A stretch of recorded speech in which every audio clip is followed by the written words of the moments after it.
But Whitney Druce is here tonight. So I've been working with her as a title agent for the last, maybe 5 years. Title is one of those things where I just kind of bounced around from one person to another, but I never really gained a relationship with anybody. And when I met Whitney, I mean, she was on top of stuff. She was taking care of it, taking care of problems for me. She was, she works really closely with Matt Strong, who's my hard money lender, almost my fix and flips. So that made it nice that they had a relationship already. And so, as we talk about every week, we talk about the 5 currencies of the wealthy, time, knowledge, relationships, credit, money.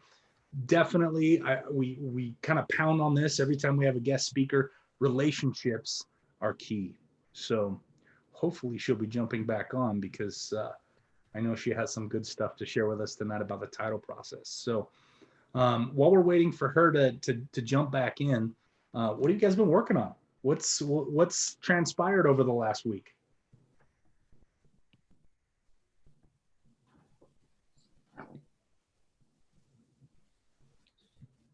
If no one's been working on anything, I can tell something I've been working on. I got to the point of funding a fix and flip deal today, and we looked closer.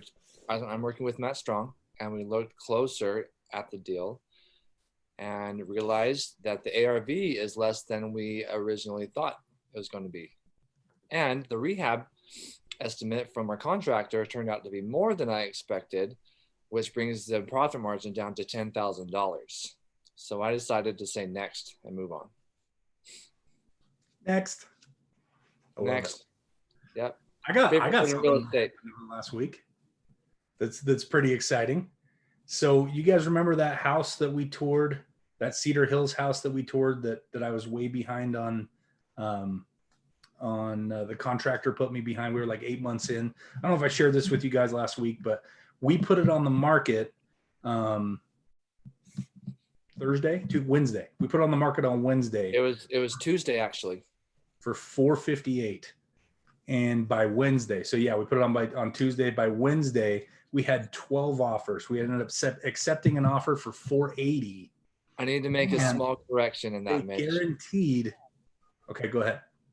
We put it on the market Tuesday. We had to finish up the shower because the contractor forgot to do the shower ceiling. So on Thursday was the first day of showings, and that's when we received the offers. Yeah, Thursday. Okay. Yes. You got my timeline right. Thank you. Thursday was booked way more involved in this stuff than I am. So. Like from 8 a.m. to like 7 p.m. it was like booked solid, off like showings all day. Yeah, all nonstop day. Showings all day, Wednesday and Thursday. So anyway, Thursday we had it on the market for $458. We accepted an offer on Thursday morning for $480,000, which is 22,000 over asking. 32 above asking. And they guaranteed the appraisal. So if it comes back and appraises for lower, they've guaranteed the difference between what it appraises for and their offer. So we're getting 480 no matter what. So and then we got a backup offer that we accepted for the same price. Then after we accepted the backup offer, I was given a cash offer for 32 above asking price. And Maylee's like, dang it.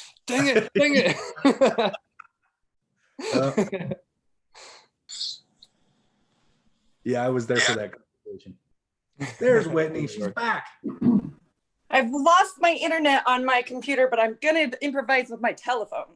Okay, sounds good. Well, you ready to go? Yes. What were we just talking about? We were just talking about a deal that we got under contract over the last week. So pretty sweet deal. 22,000 above asking. Appraisal guarantee. Fantastic. They'll cover the difference if it doesn't appraise. So that's good. That's awesome. I couldn't be happier. That's great. Whitney, so we love the internet these days. So sorry, you guys.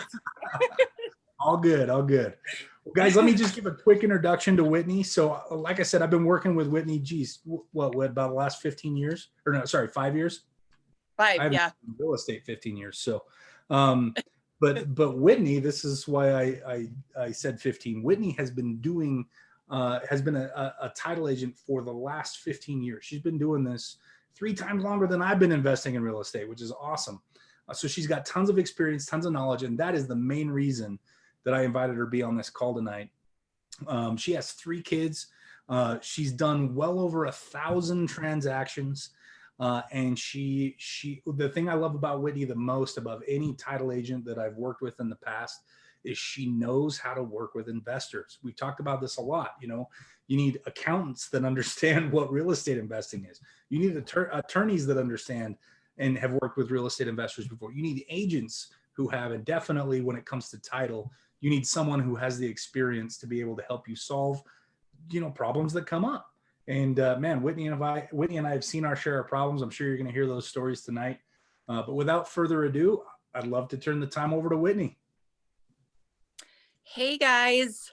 So again, like I said, my name's Whitney. I've been in the title industry forever. We actually just opened up our own title company. Most of you probably have never heard of it, but it's called REI Title. And we deal with a lot of investors, wholesale deals, hard money transactions, even the regular retail transactions we do as well. So anything that you could ever think of, we can handle it for you. But the biggest thing to think about is that you need a title company. I just had an agent contact me and he got all the way to his seller disclosures and completely forgot to open title. He didn't even think about the title company. He didn't even think about pulling a PR on the listing side. He completely forgot about title. But you have to think about that's a number one thing that you need is actually to pull title on any of these transactions.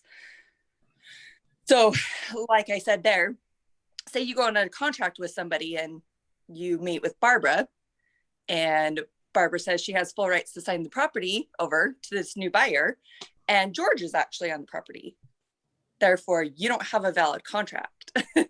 You're not selling the property with the correct seller. And Mitch, you probably know this more than not. I'm going to call you out on using an acronym. So the PR, that's the property report. My apologies. Tell us about the property report. Yeah. No, so you need definitely. What I'm here for. PR, a title report, a property report. People will use several different names for it, but what it goes over is it goes over who's your seller. Biggest thing right there is who's your seller. Then next, it's going to go over any liens, mortgages, anything encumbering the title, something that's going to force your buyer or your buyer not to buy and your seller not to be able to sell. Another quick thing with that is called an abstract. Say you're going to go meet with your seller and you want to know, hey, quickly, Whitney, who's on my title? Who owns it?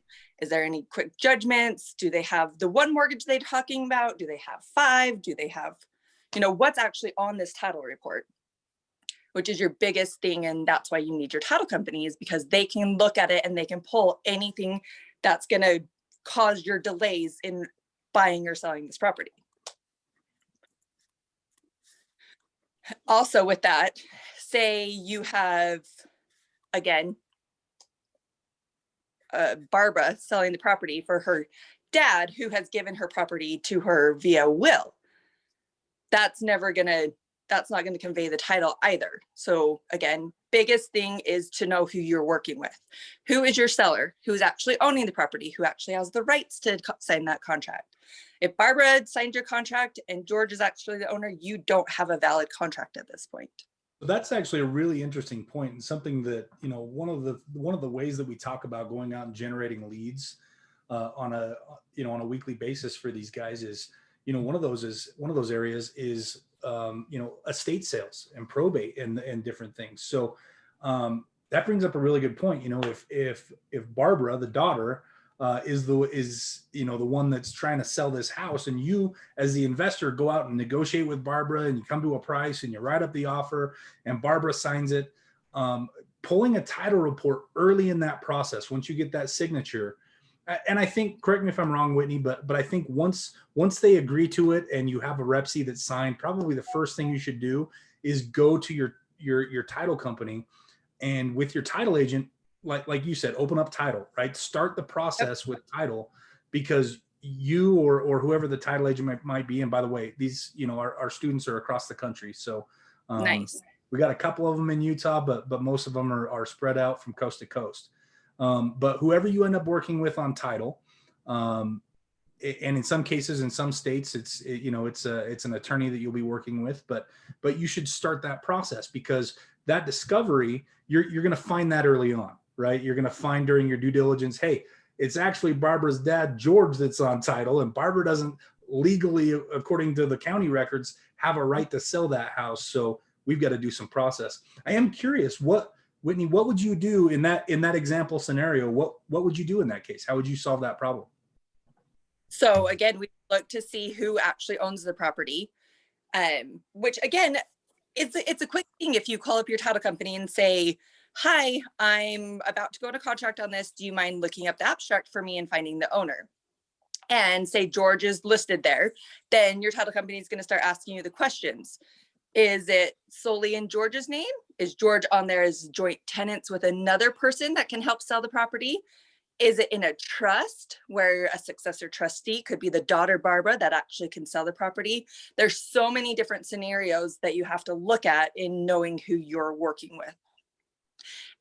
If it's solely George on there, then you have to go through the probate, which obviously takes time. You have to contact an attorney. They have to pay several thousands of dollars. I actually just had one of these, which is a really good scenario. The agent called me up and said, I've been talking with this daughter, and she says that she has an attorney that's allowed to sign for the property.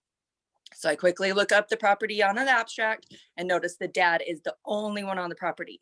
If you only have one seller, that's called tenants in common, or there's another word, but pretty much tenants in common. When one seller's there, they are the only one that has the right to sell the property. So I explained to the agent where he believes that the daughter has the right to sell the property through the will. And the wills do nothing for title. Just remember that. Everybody's going to tell you I have the authority through my father or my mother's will to sign this property. But you have to go through what's called probate to appoint that person to sell the property. So there's a couple different scenarios depending upon who is actually vested upon the property and how they are holding title. So just so everybody could understand that also, if they have that situation, my father's done the same thing with his house, but his attorney did a transfer upon death. So he did, he took the title that's in his trust and he took it out of the trust, and then he did a transfer of title upon death. And so when my dad does pass, then that title automatically transfers without having to go through probate. So is he just holding that deed in escrow? No, the deed is, I don't know what that would be, but he owns the house free and clear. And so he has the deed. And so what the attorney did was just do it, that when he did pass, there was a form that he filed with the county clerk, and it was a transfer to me upon his death. Okay. So an affidavit of third trustee or death. Maybe, yeah, you would know more, but I just wondered if there was other people in that situation that maybe wanted to do something and not have to go through probate. Right, it's a good thing if your parents can actually deed their property in a trust or an LLC. It's much easier than if it's just their name solely on the property. But you're going to come to situations with investment properties where people are trying to get out of their homes quickly. Yeah. And here's the thing. We're not taught this. Like nobody taught us in school, like, hey, you should probably set up a trust and like make sure that you know what happens to your assets when you die. Like we weren't taught this in high school and middle school. So most people don't know.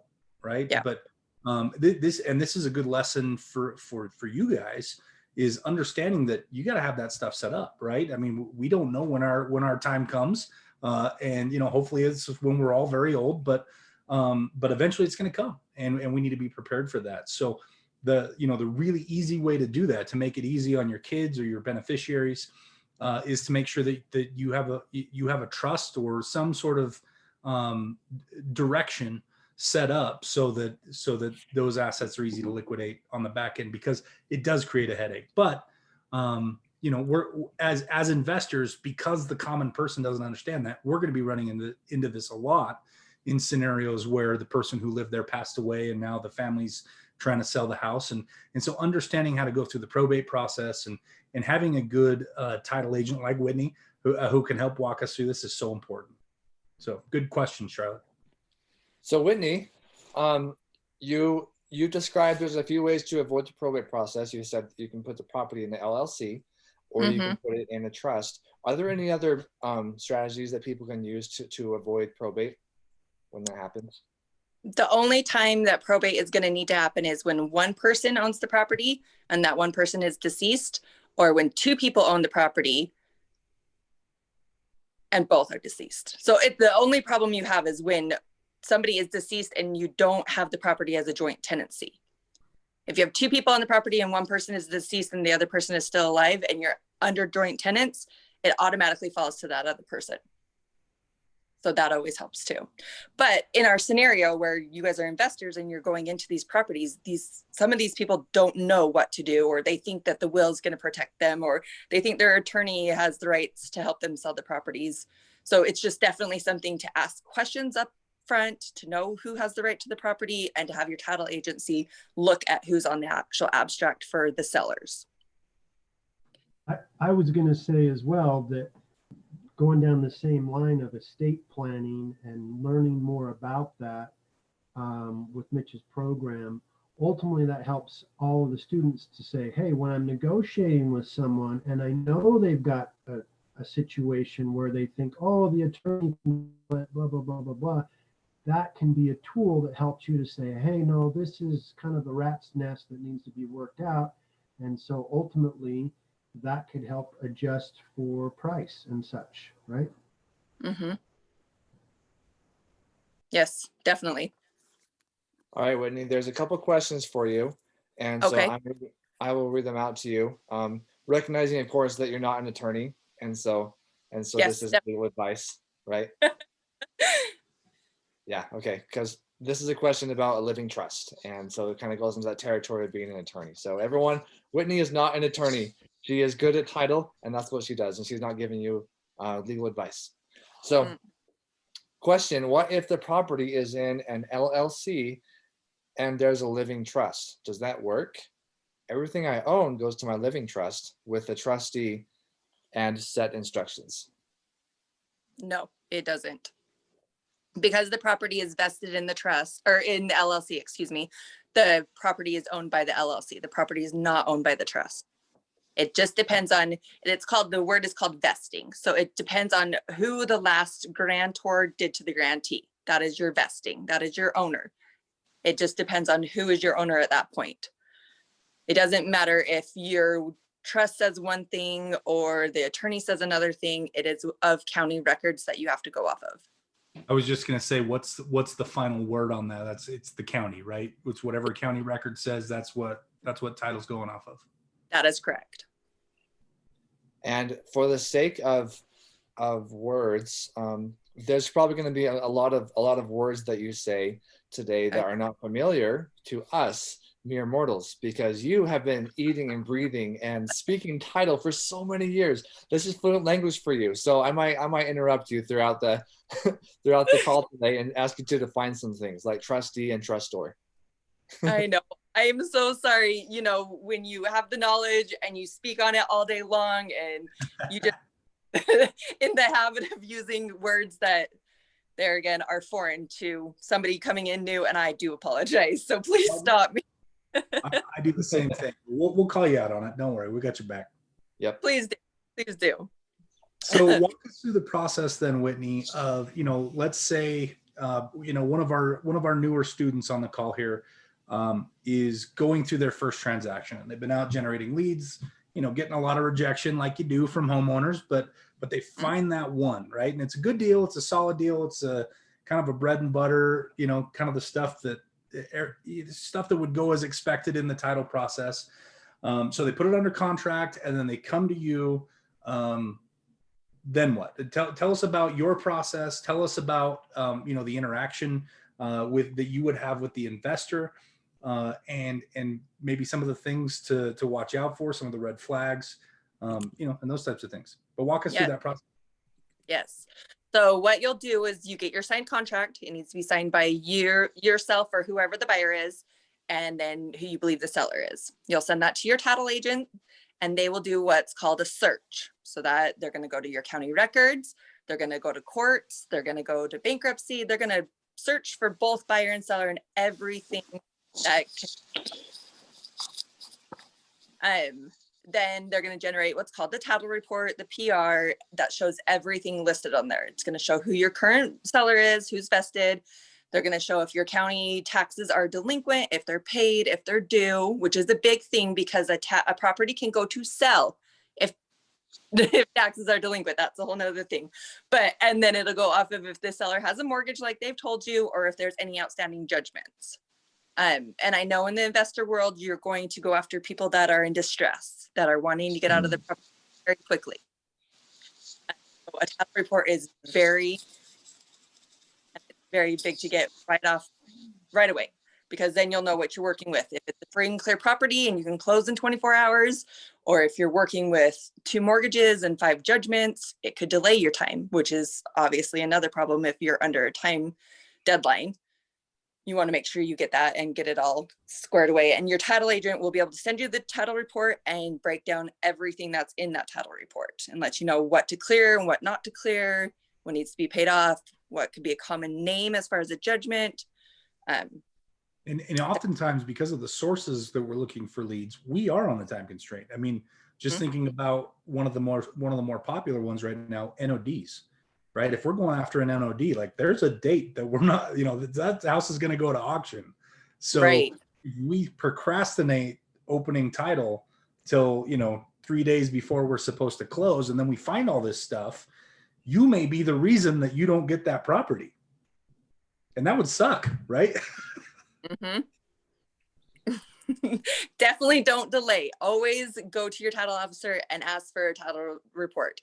And if you just are curious as to what's on there, your title officer should be able to just look at it's called an abstract again. It's what's recorded against the property. Again, it'll show you who the owner is, any recorded judgments, any recorded mortgages. I know several sellers that think that they have one mortgage because 10, 20 years ago, they did a modification. Then they forget that they have it's called a silent second mortgage. So then you're dealing with more money than what you think that's actually on the table. And then your sales price could change at that point too, which is another thing to look at. There's so many different variables and aspects to the title report. One thing I want to point out that I learned the hard way before I met you, Whitney, and this is one of the reasons that I stuck with you, is because you always had my back in every transaction. But important, as the investor, it is your responsibility to read the title report. It is not your title agent's responsibility to read the title report for you. Now, they, all they need to do is to make sure that they can legally transact the property. But there may be things on there that affect your ability to make money with an investment property. So it's your responsibility to get that title report, to request it, to read it, and to understand it, so that you're sure that you're buying what you think you're buying. Now, a good title agent like Whitney is going to have your back, and she's going to say, "Hey, watch out for this," right? But yes. They're not all good. They're not all good. So you're probably going to go through 3 or 4 of them before you find your Whitney, right? Yes, and to point that out, a good title officer should tell you what's on the property report. Should say, "Hey, are you aware of 2 mortgages? This seller could be a common name, but I'm showing 5 judgments." They should talk to you and tell you what's on the title report and help you to read it. Especially being in a new investor, they should walk you through it. Definitely. I think there may be somebody on this call who doesn't understand what a judgment is, which it's from the title world. So can you define what you mean when you say judgment against a property? A judgment. Okay, so a judgment against yourself. So say you went to RC Willey and you bought couches. You never made your payment. They're going to file it with an attorney, a judgment against you. So that, even though it's not recorded, it attaches to the property because judgments follow properties. And at that point, we have to, as the title company, we have to clear title. So we have to give you, the end buyer, what's called free and clear title, meaning we have to pay off all of the mortgages, all of the judgments, all of the liens. So at that point, we have to call and verify, is this judgment with Kurt Colmer, who is with RC Willey, is it the one in the same seller? So it's just a judgment for somebody who has not paid and defaulted on a bill that they're supposed to pay on. Awesome. Thank you so much. And we have a question that came in from Ronald. He's asking, how much will pulling the title report cost? So if you're doing the closing with your title agent, it should be free. It should be all involved in all of your closing costs. There are some title companies out there that do charge you for a cancellation. Say you pull the title report and you're like, oh, this doesn't work for me. They might charge you $250. I don't know. I can't tell you other states. For me, if I have a cancellation with one of my good investors, I will never charge them because I know future deals are going to come in. That's why relationships are so important. I mean, there's been times where we got right up to the last day and I've canceled contracts or something happened, right? And you've always been good with me. I mean, I've never had ambiguous fees or anything like that, but I think it's because of the relationship that we have. I'm always going to be bringing that next property to you. So, if you're bouncing around from one title agent to the other, they don't know who you are, right? And so their motivation to take care of you isn't very high because they don't think that your motivation to take care of them is very high. But the relationship currency, it's how can I provide value to you? How can you provide value to me? Throughout the years, I've been loyal to Whitney. I've given her referrals, and in return, she's, like I said, saved my butt so many times, right? So it's a give and a take, right? It's a relationship. Yep. Definitely build your relationship with your title companies. There's going to be few and far between that you can't close with them, or you'll have to go somewhere else because of a county or a seller wants to use whoever they like or prefer. But definitely, if you have that relationship with your title agency, they should not be charging you a cancellation fee or a title report fee. So now we have our title report. So once as the investor, once these guys review their title report, they're feeling good about it. Like I said, it's, kind of a straightforward transaction. They're going through their due diligence process. We're approaching the closing date. What's the process at that point? So now we're in the home field. we're running a home base at this point. So just depending on how you're doing your closing, whether it be your hard money deal where we need to get in contact with your lenders, and whether it be a cash deal where you're bringing in the cash. And do know as well, a title company can only close a transaction if they are issuing a policy. So for sellers, they pay for what's called an owner's policy. And for buyers, if they have a lender, they pay for what's called a lender's policy. If neither one of those is being issued, you cannot close out a title company. I don't know how it is with attorneys and other states, but I do know that with Utah, you have to issue a lender's or owner's policy. So what are the benefits? What is, obviously insurance protects us from some sort of risk, right? What are those risks that the owner's policy and the lender's policy protects us from? Exactly what I was getting at. So with the owner's policy, the seller usually pays for it. Sometimes in your contract, you might write up that you're going to pay both sides. So then you as the buyer will end up paying that fee as well. But what the owner's policy is the protection of what we were just talking about. The liens, the judgments, encumbrances, the title company is going in to help you so that you don't have to later on incur and take care of all of these all on your own. We're doing all of this at the time of closing and making sure that you, again, have what's called free and clear title so that you don't have to worry about your judgments, your liens, anything from your prior sellers. They used to do what's, the good faith, and you're just exchanging a warranty deed. And then buyers have the property and they have all of these liens and judgments that they have to worry about from the prior seller. So that's what the owner's policy protects you of. Hey! Is it Yellow Day? Yes. Yeah, you guys are twinsies. Love you guys. Bye. And then, so your lender's policy is your protection for your lender. So what they do is they want to ensure that they are in first position on the property. Again, that your title company is paying off all of those liens and judgments. And the new lender coming in records what's called a deed of trust, which is their loan amount, protection of them. If you as the buyer defaults, it allows them to come take the property from you. So that lender's policy is protection for your lender. Can you, Questions is on there those? a specific name for this type of insurance policy that you're talking about? Just an owner's policy and a lender's policy. Okay, and would it be an accurate summary to say that it protects you against the past? That's an owner's policy. Yes. Okay. Yep. Definitely not the future. I had a just a quick story I want to share. So, situation that where the property report and the going through title and doing it right protected me. I had a property that I was buying for $250,000, and when we pulled the property report, we found that the property was actually different than what was being advertised. So this was on a corner lot. So it was an intersection between two suburban streets, and the house was originally built in like 1930, and it had been updated along the way. We were buying it. We were going to do another update to it, right? Just a fix and flip. But when we pulled the title report, we realized that the property, the street that the house was facing, there was a strip of about 10 feet all the way along the front of the property that was owned by someone else. And this was given away like in the 1940s. And turns out, I mean, nobody knew exactly why, but the speculation was, the owner of the house owed somebody some money and was like, here, take 10 feet of my property, right? But they gave him the 10 feet across the front. So the driveway intersected the front of that property. And we had to then negotiate with this trust that owned this 10 feet of the front yard, right? And it just created this huge problem. And it ended up working out. So we moved forward with the property. It's actually one of the properties that I often share.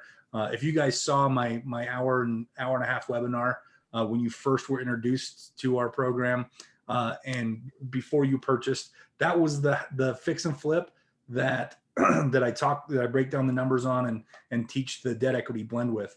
So if it rings a bell, but had we not done that, had we purchased this property, we had some leverage because we hadn't purchased it yet, right? We were like, hey, we're looking at purchasing this property. We're willing to cash you out, but here's our price. And they're like, well, no, we want 5 times that. It's like, nope, here's your price. We'll cash you out now, or this is going to get foreclosed on by the bank, and you'll probably be included in that, right? So it really protected us to do our due diligence and to pull that title report and to discover that, because had we bought it, then we lose all of our leverage, right? Then they've got all the leverage because now we're scrambling to try to figure out how to resolve that so that we can sell the property. So just like we talk about in the fix and flip class, red flags in real estate oftentimes are opportunities if you catch them early enough. They're not always run away. In fact, most of the time they're not run away. It actually creates an opportunity for you to do even more if you catch it early enough. And man, title report, that'll save your bacon for sure on at least one or more deals. So it's a good thing. Definitely. Whitney, may I ask a quick question? Yeah. So you were talking about the owner and the lender policies. Now, in a situation where you have seller financing, so would the owner who now becomes the financier in this transaction, would he then need or she need a lender's policy? Yes. Okay. Especially if you're recording a deed of trust and there's a note being signed. Definitely get the lender's policy, and even more so that they feel protected. If they feel protected, they're going to be more open to doing the seller financing. Great. Thank you. Yes. Welcome. I was wondering, Whitney, if you can talk about some of the cool services that title companies offer, because when I started, I wasn't aware of what title company does. I wasn't aware of all the cool stuff that they can do, like escrow and payoffs and stuff like that. So, or even like notice of interest. So can you go into a little bit about that kind of world with title Yes. company? So funny that you did say that. I wanted to also bring up the notice of interest thing is, say you're under contract as an investor, this seller could be shopping around. The seller could be under contract with a prior investor. So one good thing to do is if you feel like you have a strong contract with this seller, but you feel the seller may not be very strong in closing with you, always, always, always file a notice of interest right away. That protects you. The title report is also going to tell you if there's another investor that has a notice of interest filed, and then you have to negotiate that, of course. But if you protect yourself with a notice of interest, the seller can't go behind your contract and sell it to another investor. So that's Let's say also. they try to do that. What happens? And What you was have that? if you have a notice of interest, Mhm. and the seller does try to go behind your back and sell it, what happens then? Yeah. So if you filed your notice of interest, it's going to have all of your contact information on it. And then if the seller goes behind your back with another contract, that's going to pull up on the title report. That's a big red flag to the title company. Then the title company has to do what's called clearing. They have to get the notice of interest released. So they contact that person who's filed the notice of interest, asking them what kind of interest do they have. And you as the investor could say, yeah, I'll release it, but I need $10,000 from this property. Or I have no interest in this property anymore. So it could go multiple ways, but a notice of interest is protecting you and your contract, especially when it's just between you and the seller. There's no really agents involved, no real lenders involved. And sellers sometimes are very sneaky. And they think they offer overnight, want to go and get $20,000 more from this other person, or their family talks to them and says, no, don't sell, you can get way more. So it's just the better protection for you to stay in that contract. Yep. And Whitney, you and I have done tons of notices of interest on properties that I've purchased, because that's the way, Whitney, you know that I use a lot of other people's money, right? In fact, there's even some people on this call right now that I'm in deals with right now. Charlotte, I'm in a couple of deals with. Wade, I'm in a couple of deals with. And every time I bring in a partner to bring some money to the table so we can go buy these properties, the way that we protect them one of the ways that we protect them is by filing a notice of interest on their behalf, right? So they have a notice of interest, and that's contractual. That's part of the agreement up front, but they have a notice of interest on these properties. So, not that I would ever try to go do anything shady, because I want to be in this industry for a while, but if there was anything ever done that was shady, they would be contacted first before I could go sell it and run with the money. Yep, exactly. And that protects their money in a different way too. So notice of interest can do several things. It's definitely just a protection. So the notice of interest where their money is being protected instead of a deed of trust, instead of a lien, instead of a mortgage, they're just being protected with an interest. They're just saying, I have an interest in this property. It doesn't have to flat out say who they are or how much they put up in the deal, but it's just as another protection for them on the property.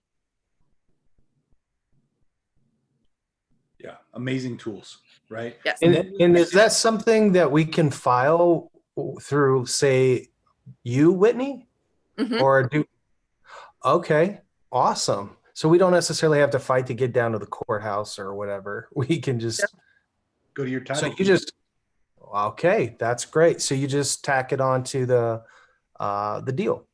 Yes. Yep. So I get a lot of investors that come through and they might feel a little bit sketchy about the deal, or they might not feel like their seller's 100%, with the contract, or they just might just not have the 100% knowing that they're going to close. So they will send me over the contract and say, I want to file a notice of interest right now. So I have a document saved in my file that I just work it up, send it over. They obviously have to sign and notarize it, and then I can record it with the county. I don't know how other title companies in other states work, but that is definitely something that I offer. That's awesome. And I'm sorry, you may have said this earlier. I got to the game a little bit late, but do you work with people outside of good old Utah? I don't, not right now. I'm No? hoping. Okay.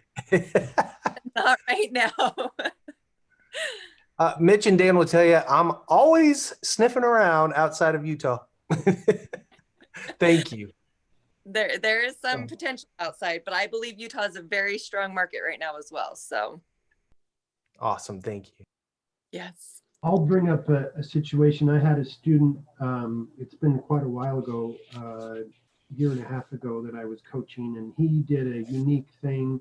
I mean, I wouldn't say super unique. I've seen it done before, but it's just in line with this notice of interest that Whitney's sharing with us, in that he talked to an elderly person that wanted to sell their property, and they wanted a lot more for it than he wanted to spend. He was trying to do a fix and flip on it. And so in essence, what he did is he went into a deal with this seller saying, look, you want more for it. I'm not willing to give you that more price, but ultimately, if I put money into your property and fix it up, it will be worth more, and I can give you more for it at that point. So they set a price that once he fixed it up and they sold it, what that seller would get, but to make him feel comfortable, because he signed a contract with them on what they were going to do, but ultimately he had his title company file a notice of interest, so that last thing he wanted to do was fix up the property, and then the lady sells it out from under him to somebody else, and he's out, right? So in essence, he went into partnership with them, and that made him feel good for putting money into her property. And ultimately, they sold the property. She got what she wanted out of it, and he got the difference on doing the deal. So anyway. So they did that through a notice of interest? Yeah, he Good. filed against the property so that once he fixed up her property and he had it up for sale, she didn't, turn around and say, oh, I'm going to sell it to somebody else and you're not on title. I am. So see you later, loser, kind of thing. Right. It's sad that as human beings, we can't just do stuff on a handshake, but stuff like that happens all the time. I hear stories, horror stories all the time of, oh man, I did this deal with this lady and she said she'd pay me and then she didn't. Right. And it happens all the time. And so protect yourselves. Right. I like to help the people that I work protect themselves, because what I find is it creates a level of trust, right? Again, it's just a relationship currency thing. I obviously am going to take all the steps to protect myself, but because I know that I'm an upstanding investor, that I'm not going to rip anybody off. I'm going to help you protect yourself as well, because that's just going to build a level of trust between us. And I think it's just a smart way to operate.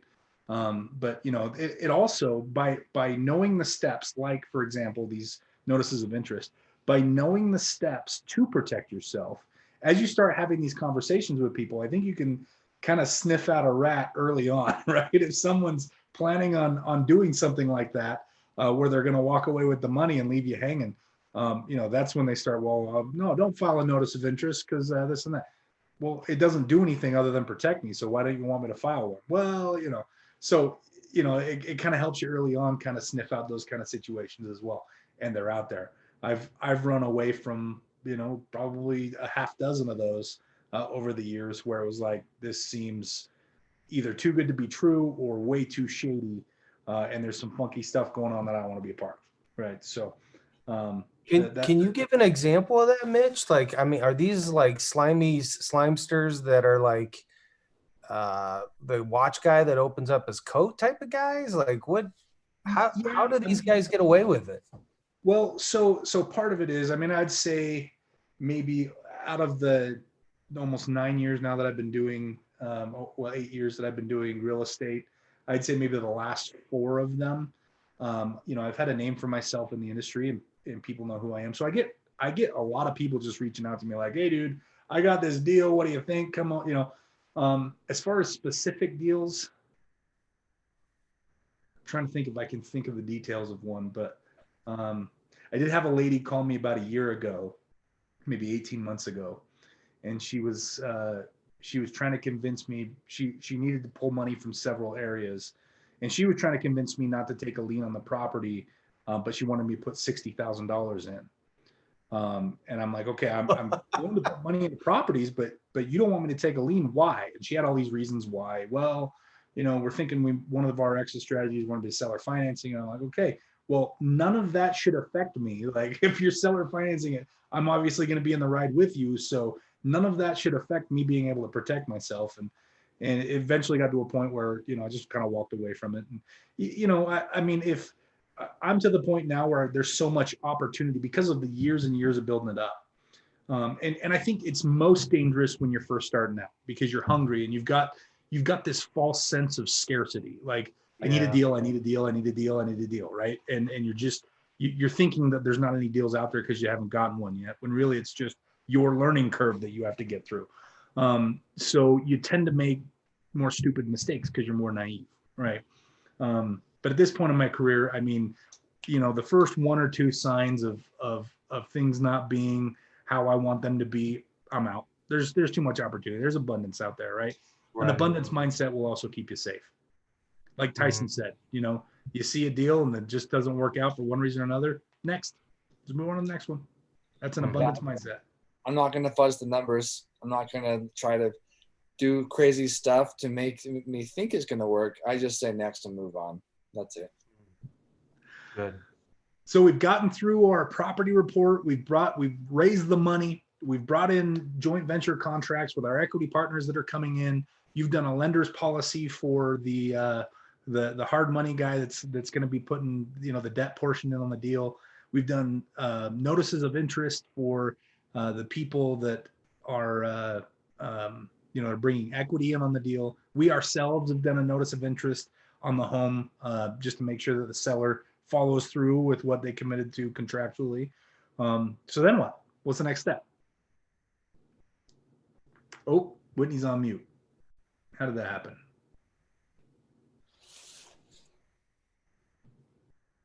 Where is she?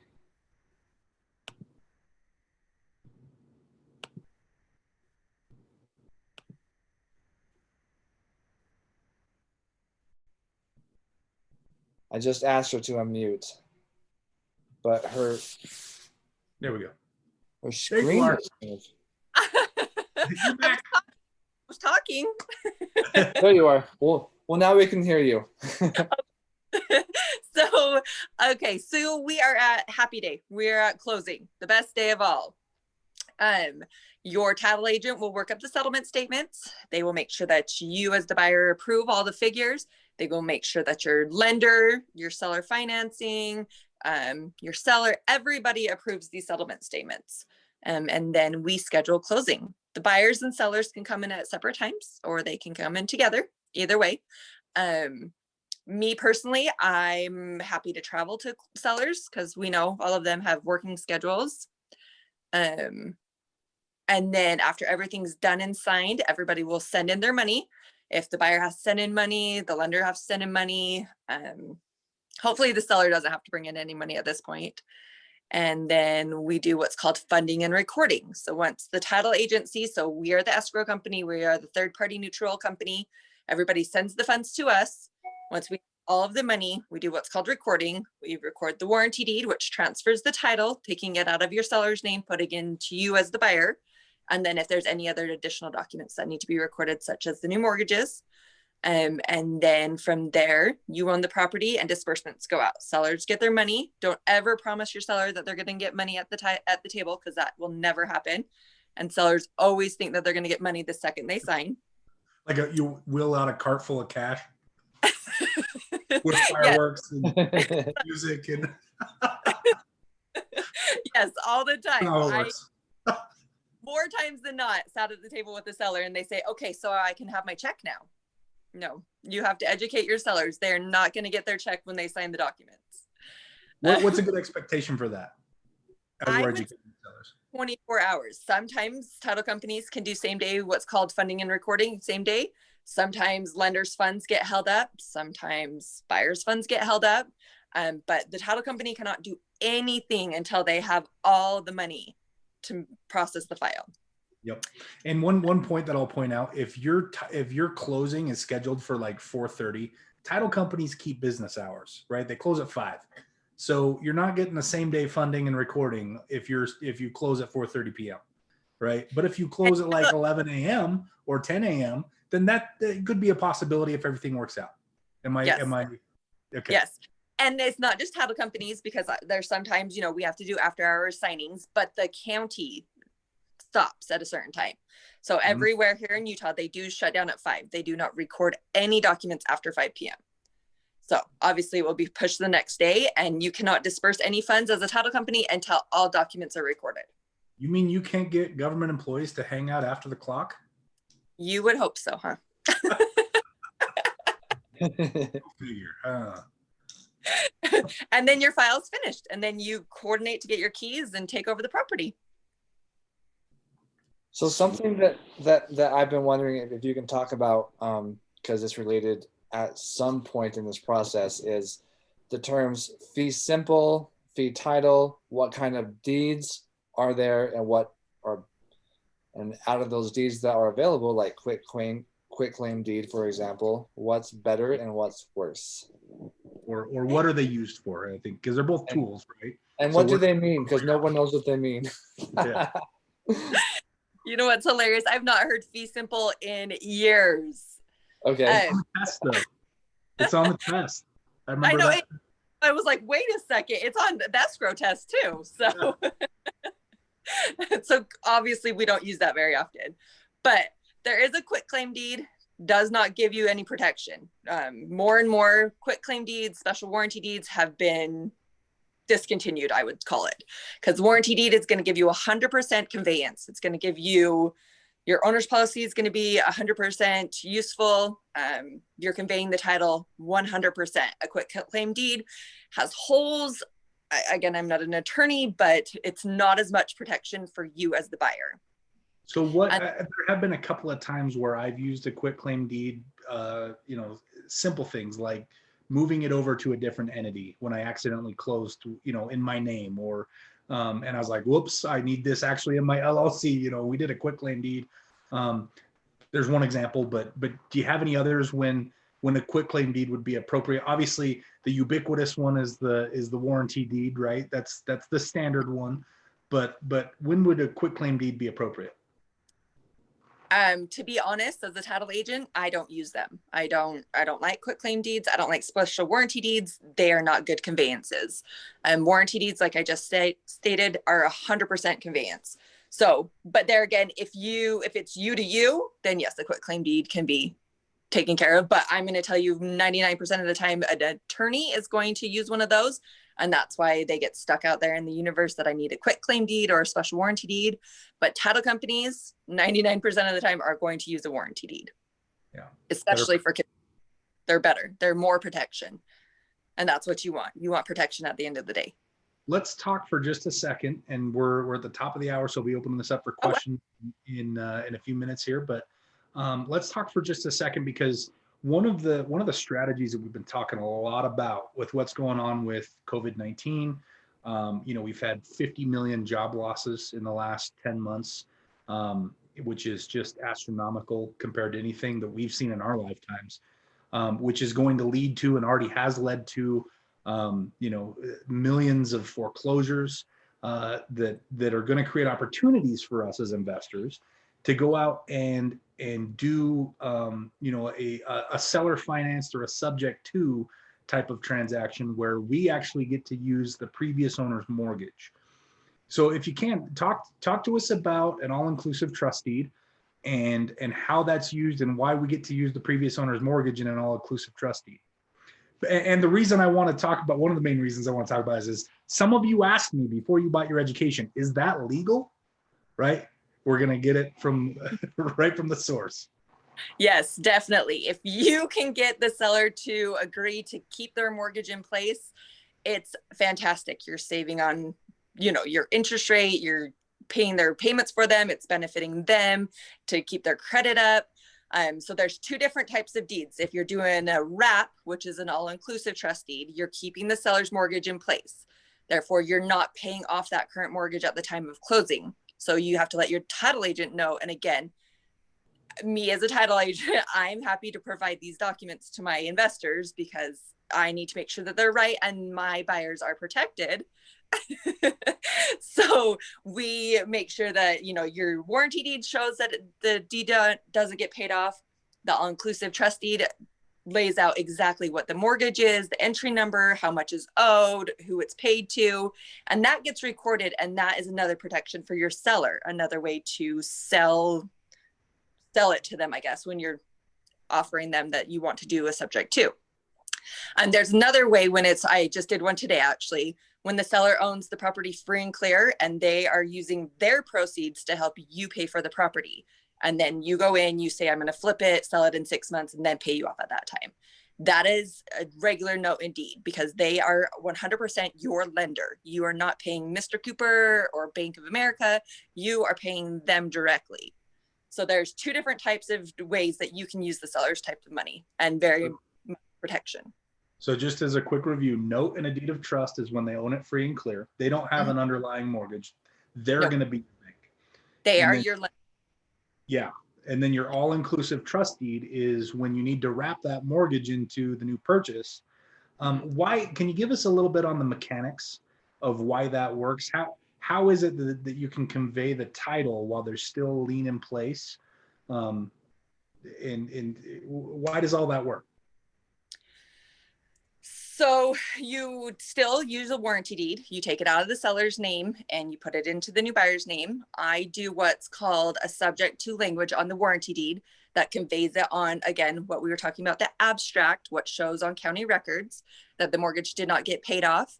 And then you also let the county know that we are keeping this mortgage with Mr. Cooper in place, but we are doing a seller financing or an all-inclusive trust deed showing that that is staying in place, and that behind that all-inclusive trust deed is your note. Your note shows you where you're making your payments, how you're making them, how long your term is for, and you're pretty much just taking over that seller's current note when they purchase the property or refinance the property. So just for the principle of in the mouth of two or three witnesses, I've obviously already told them this, but I think it just reinforces it coming from a professional like yourself. Is it legal? Yes, very much so. As long as you transfer title, it is legal. And as long as you have that note and that deed to back it up, it is legal. And that note and that deed protects the seller for you as the buyer. Say you decide not to make those payments to Mr. Cooper, and they can come back and take that property from you because they are legally the lender at this point. So that is what protects them to come back and take their property and take their mortgage back. Guys, guess how much extra paperwork I do on a subject to property versus like a cash purchase to go do a fix and flip. Personally, that paperwork that I have to put together, not just sign my name, but paperwork that I have to put together, the answer is 0. And the reason is because I have an amazing title person, Whitney, right? So the key here is you've got to go out and find your own Whitney. You've got to go out and start, creating relationships, and it's got to be you that goes out and does it. They're not going to find you, right? So go out and start interviewing title companies, interview title agents, and when I first started, now that you're not there anymore, I feel more comfortable sharing this. But when I first started working with the company that I've worked with, Whitney, over the last several years, they actually put me with someone who I liked the person, but I didn't like the way they handled my account. They didn't call me back very often. They wouldn't text me back. It was, we were always kind of, I remember one time waiting in the conference room for a half hour. And at a certain point, it's like, geez, I'm not that important. And I'm bringing this person 2-3 transactions a month. And that's when, Whitney started helping out and covering for this person. And it was like, geez, Whitney, you're so much better at this game and you take such better care of me. Let's just work together. And that's been the case for the last several years. So you're going to go through that process. You're going to find just real quick, touch on where you're talking about is a title company that knows what they're doing also is very crucial to your transactions. There are those black and white regular retail transactions that every title company can do. But as an investor, you're going to bring the weird ones. You're going to do a wholesale deal. You're going to do a seller finance. You're going to do hard money. You're going to do cash. Like there's other deals out there that a normal title agent is not going to have any idea.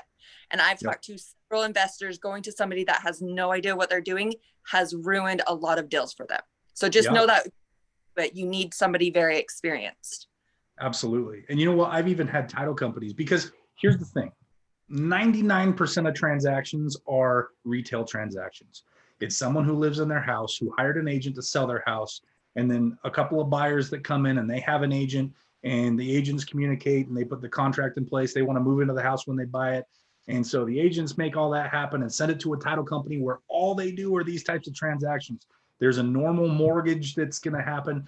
And there are title companies literally that only handle those types of files every single. But then there's people like Whitney, who I'm sure you handle plenty of those. That's probably still a big chunk of what you do. But she's also worked with investors enough to understand all of these weird things, because guys, we are weird. We're those 1% of people that want to do just the craziest things. And having someone with 15 years of experience, and and of those 15 years, she's been working with investors the whole time, and understands what I'm trying to do. And I'm not the first person that's bringing this crazy stuff to her, right? That has made all the difference. And in doing these types of transactions, that experience is going to save you time, is going to save you money, it's going to save you a lot of headaches. So get out there. And if title tends to be, I think, one of those things that we just kind of like sweep under the rug because we're looking for deals. It's lead gen, but it's an important step, and it's going to happen very fast when you find that first deal. So you want to make sure that that's the one relationship, I would say, that you want to make sure you have in place before that first deal hits the funnel, because you want to make sure you got the right person.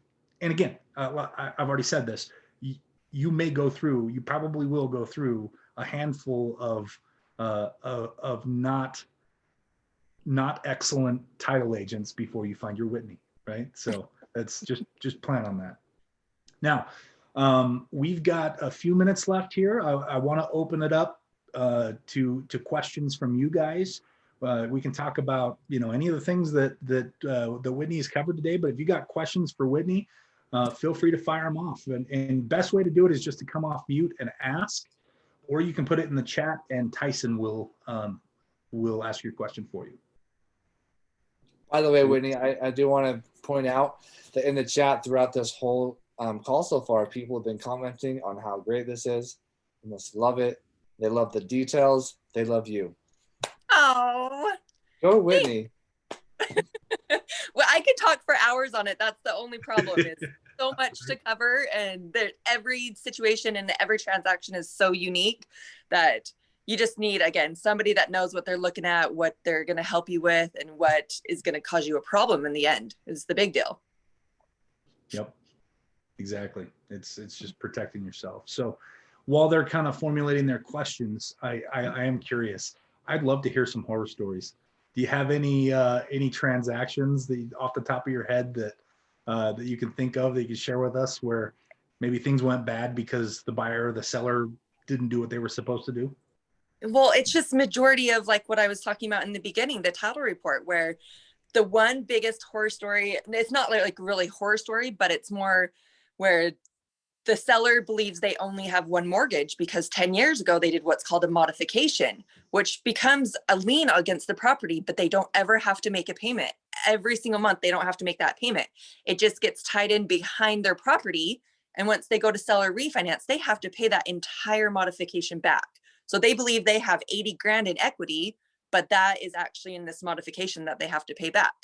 And what's sad for sellers is they don't remember it, or they don't really know what they're signing when they go to sign these. So that's one big headache that I've had with a lot of properties. And then there's another one with, again, you're finding distressed properties. You're finding properties where sellers don't have money. They're in default on their properties. They can't pay their bills. They can't pay anything. So they have a ton of judgments.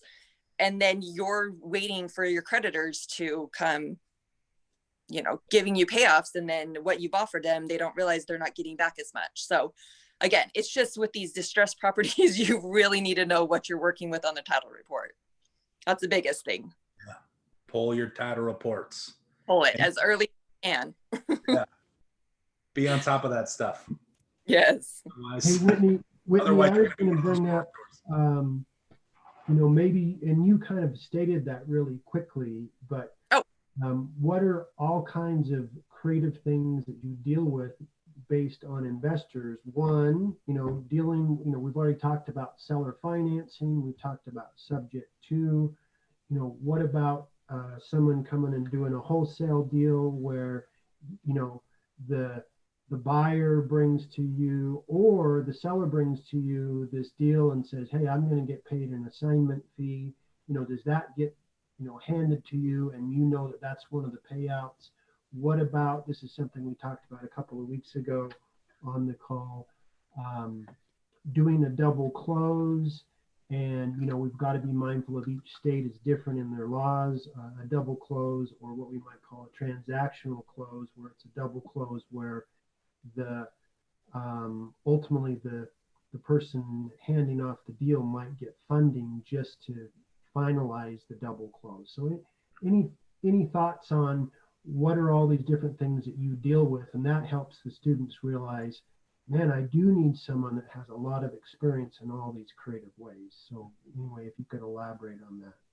Yeah, that's definitely a good one. So I'll just touch points on both of those. So say you're in a contract with you and the seller and you have a contract deadline and you're wanting to wholesale the deal so that you don't have to put up any money. You just sell it to the end buyer right away, but you're running up against the deadline.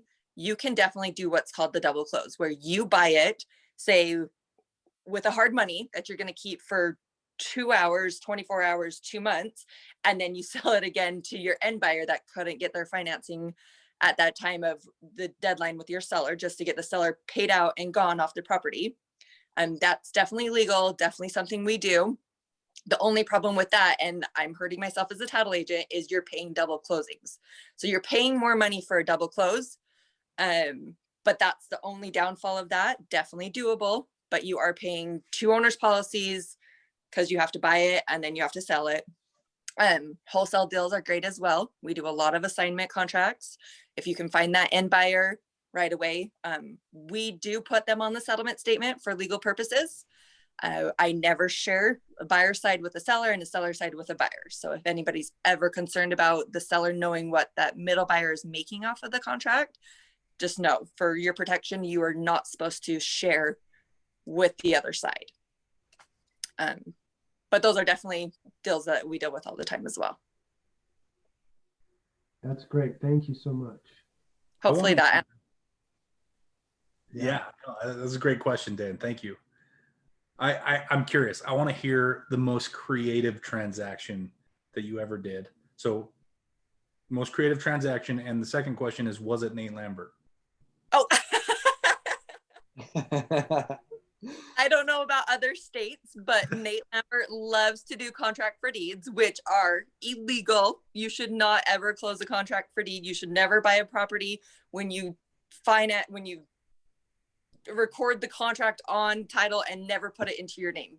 I'm going to tell you right now, do not ever do that. That is not a good way of buying a property. But no, the only creative way actually is legal in other states, but it's not legal in Utah. So that may not apply to everybody, but true. It definitely applies to those of us who are here. I forget we have other states. I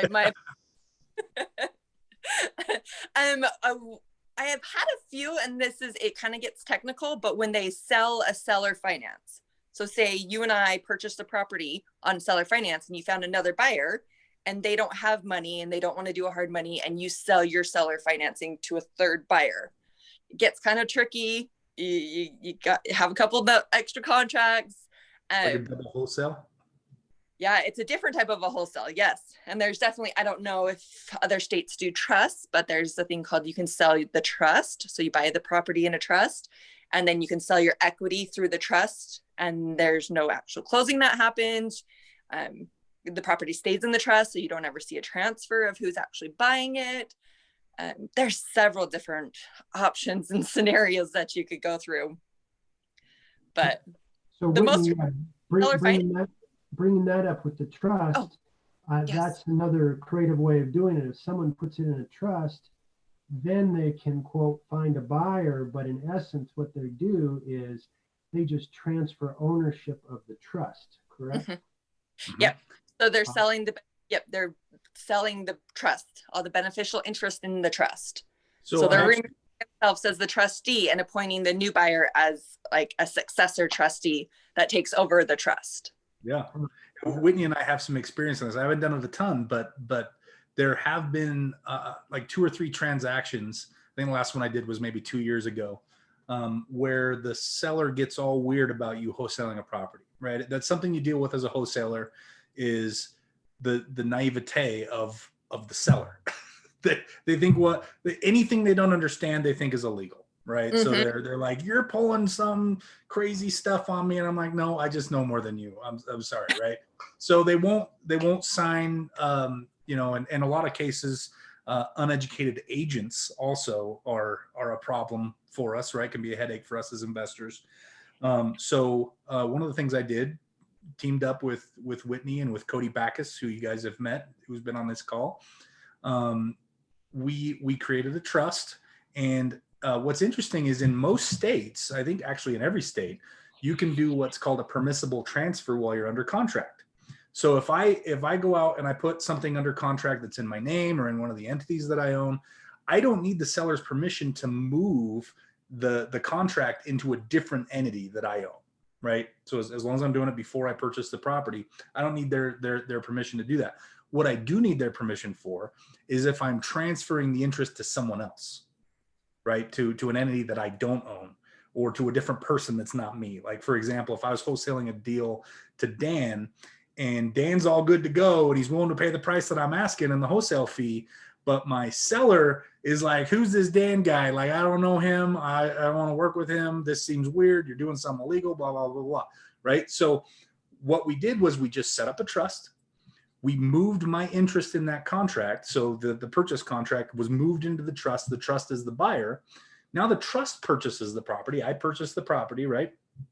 And I just turn around and sell my interest in the trust for the exact same amount I was going to sell Dan the house for.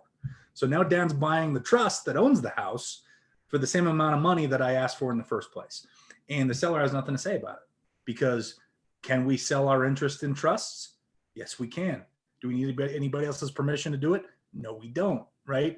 But when it comes to real estate contracts and property contracts, we do, right? We need the seller's permission. So there's ways around that. And I'm glad you brought up trust, because that's a great way to do it. I think I go into detail in the wholesaling class when we're talking about the different types of ways to complete the transaction. I think I go into some detail on that. So if you want more detail on that, just refer back to the wholesaling class. All right. Any other questions for Whitney while we've got her here on the line? Yeah, I'm a Clevelander, so I am not able to live out in Utah with all these stud muffins. Aw. I'm an East Coast junkie. How do I find a Whitney out here? What should I be looking for? Clearly someone that's experienced, but are there any golden nuggets that you could drop that I should be thinking about when do I interview these people? You know, how do I find them? What is the best way? Honestly, I'm trying to think of all the different ways. So I've gone to classes before where investors are doing this, where it used to be live, and I used to present myself as a title officer. I've got a lot of referrals from hard money lenders that say, Whitney knows what she's doing. I want you to close your deal here. So they drive a lot of my business as well. And then it's just relations. Like Mitch was saying, you're going to have your trials and your errors. You might get with one and they have no idea what they're doing. A title officer could say as well, I don't know how to do these, but I know somebody that does. There are title officers that should do that as well. If a title officer does not know how to do a seller financing transaction, they should push you away. They should not just take on the deal because they want a deal. That should be a true title officer for you. Honestly, marketing and networking to try and find a title officer, asking people in your area who they might use. And I think asking professionals in the industry. So it kind of, for me, the relationship thing was kind of this tree that branched off from one contact that I made. You guys met him as well, Matt Strong. And I got introduced to Whitney, not directly from Matt Strong, but Matt was the first hard money lender that I met. Happened to be an amazing guy. I think Whitney would agree with me. Matt's I asked him, I'm like, hey, I'm struggling here. There's a lot of really crappy title companies out there. Who do you recommend? And he says, well, this is the company that I've worked with. It's who it's who I deal with every time. And he got me into that company. And then, like I said, even inside that company, like I wasn't necessarily happy with the service I was getting from the person that they put me with. But because of that, just kind of through one step led to another. And that's how I got in touch with Whitney. So I think that's a great point, Whitney, is just asking for referrals from people. You're going to find that one person who's that golden nugget, right? The Matt Strong.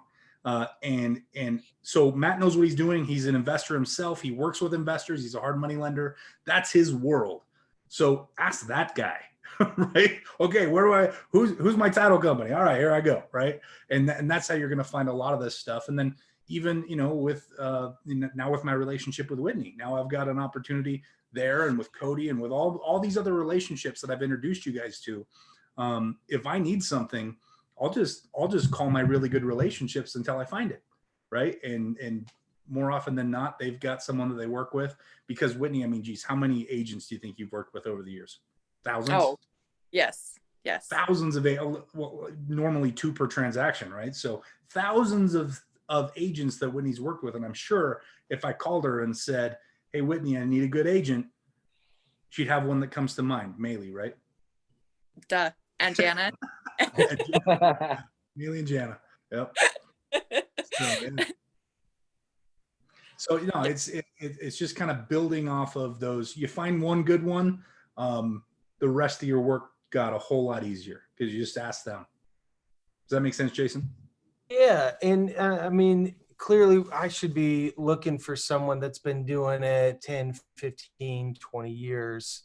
Not that always matters, but I mean, some of these guys, I feel like they brand themselves as, 20 years in the business and local, and right. So we're looking for the obvious things that, they have a certain amount of time that they've invested, and that they are well networked and connected. And so some of those obvious things, but I know this is stupid to even ask this, but Whitney, do you know anybody out in Ohio that is, well, you never know. Hey, it's worth a try, right? Hey, you never know. It's free.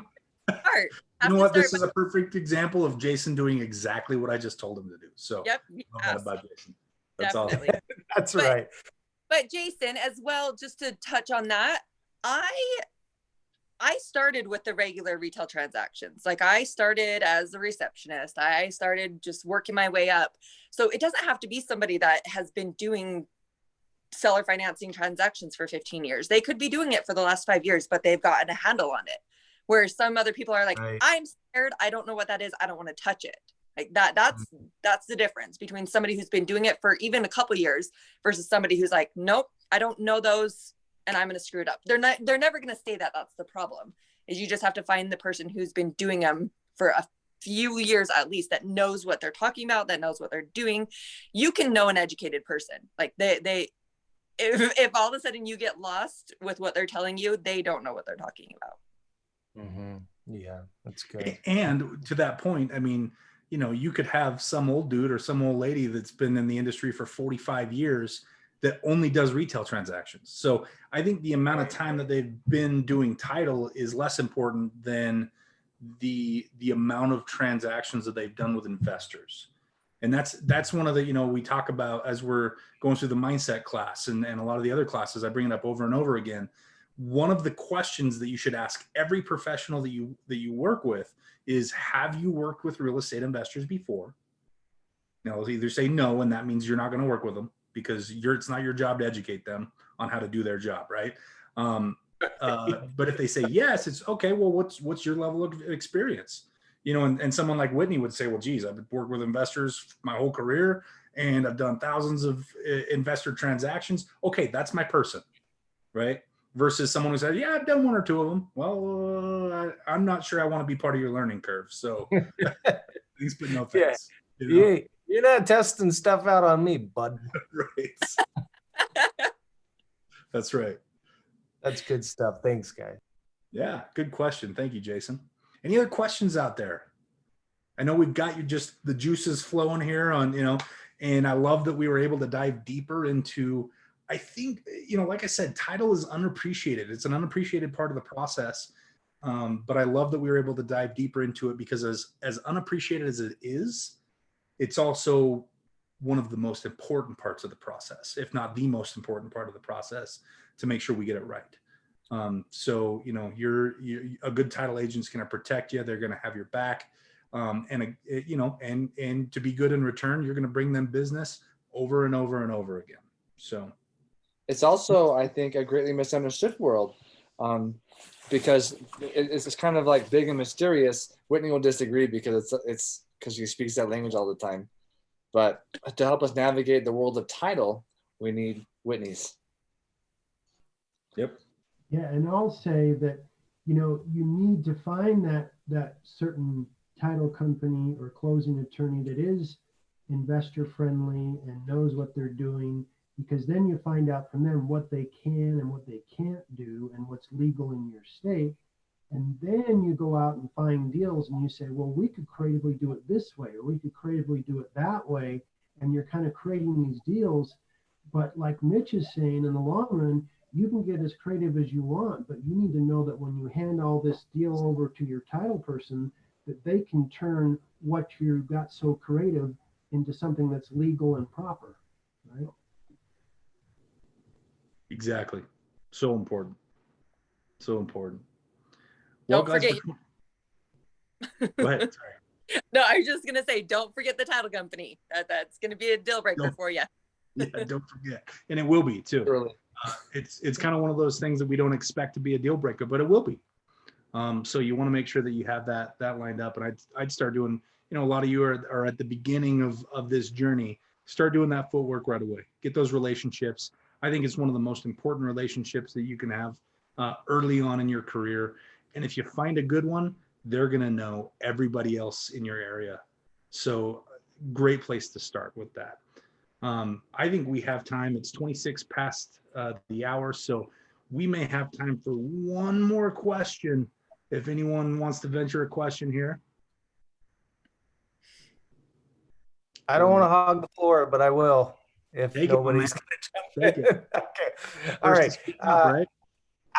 I jumped into the game a little bit late tonight, and you may have already covered it. And if you did, I'm so sorry. Please forgive me, everybody in the room here. But you want to do your homework and make sure there's nothing funky attached.